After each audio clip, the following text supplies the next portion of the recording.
I've no choice but to get into the freezing water with the world's largest predatory shark after the great white.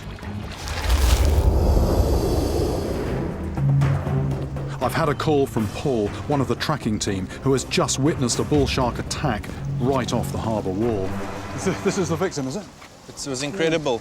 I just put the boat alongside and heard a giant splash about 20 yards off the harbour wall here. There was a giant pool of blood. The fish floated up to the surface.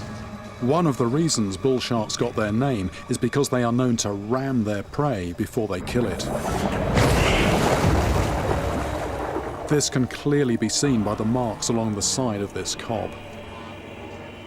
So you reckon it's actually just hit it from the side, and then when it's floundering in the water, just came along and just.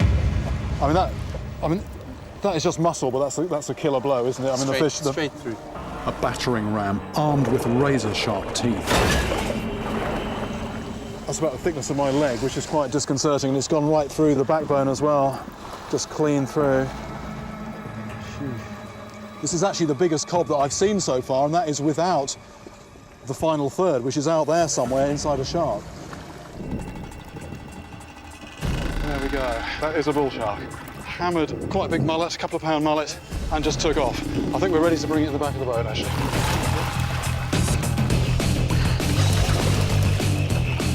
Okay.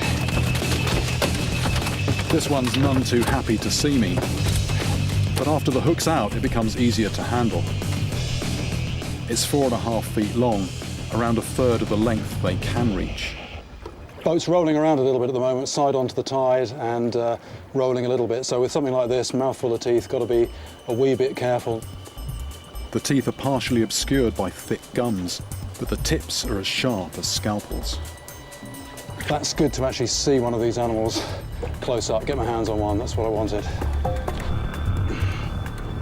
But what sets this species of shark apart is its extraordinary ability to operate in both salty and fresh water. The bull shark is the only species of shark that can do this. Some scientists speculate that the bull shark is capitalizing on this adaptation to dominate new feeding grounds inland. I've got a boat full of scientists relying on me to get this shark in. The tension on board is palpable. 4 meters.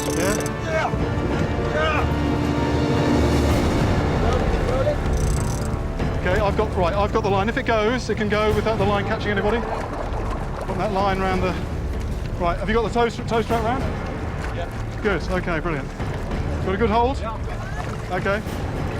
This is my biggest catch ever, and 2.5 hours is by far my longest fight. It's astonishing to think that I've hauled this beast from a river. Oh, I do. Yeah.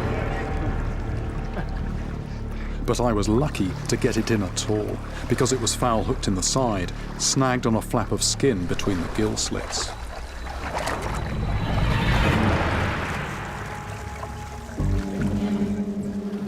The scientists want to know why the sharks are here. Right, this is like sort of time is of the essence, and they're starting to pump water to irrigate the gills. That buys a little bit more time. Last year's giant catch was a heavily pregnant female, which led the scientists to assume she was in this river to deliver her 2-foot-long pups. Our expectation is that this fish too is female. 3, 2, 1. It's a male! Our first catch, and we have answered one of our questions. It looks like the Breda River is a place where sharks come to feed. Okay, 3, 2, 1. 9.5 feet, and with an estimated weight near 500 pounds, he's one of the largest bull sharks ever caught anywhere, and I'm returning him back into the river. It's a monstrous thing to find this far inland and to bring up from such a depth as well, but we're just trying to get the tail rope on it now. Only then will we be able to get a good idea of its length and dimensions. I mean, by the standards of what normally lives inland, this is huge, this is monstrous. Willem's reckoning possibly 400 pounds. Despite their enormous size, they're a mystery to science. We know virtually nothing about how they live, breed or hunt. It's very hard to actually see this creature well. It's night time, but this is a long, solid-bodied animal. Small dorsal fin, that's not your normal erect, sharp dorsal fin. If this was actually at the surface, you wouldn't see that characteristic triangle cutting the surface. It'd be just more of a smooth hump. But if I want to get a closer look, and if the fish can't come to me in the boat, I have to go to the fish. I've no choice but to get into the freezing water with the world's largest predatory shark after the great white. This water, even through the dry suit and about 5 layers of undergarments, is cold. It's cold, and this thing lives in it all the time. I'm not up here, nearly half a mile down. Dark brown in colour. If this came up and did break the surface, you wouldn't actually think it was a shark. You wouldn't know what it was. It has got this sort of upturned boat hull appearance. What a beast this is. It's believed they'll eat almost anything they come across down in the abyssal depths. No one yet knows what potential threat they pose to humans. I've lost the front of the shark. I'm a bit too close to the business end. I'm going to come back a little bit. I think it's probably getting close to the time when we should actually set the hook out and let it go back to the depths. Yep. Okay. As I clamber out of the freezing fjord, Frederick tags the shark in case it ever surfaces again. Good, hook's out, tail rope to go. Oh, it's gone already, and it just seems very unreal now that it was here.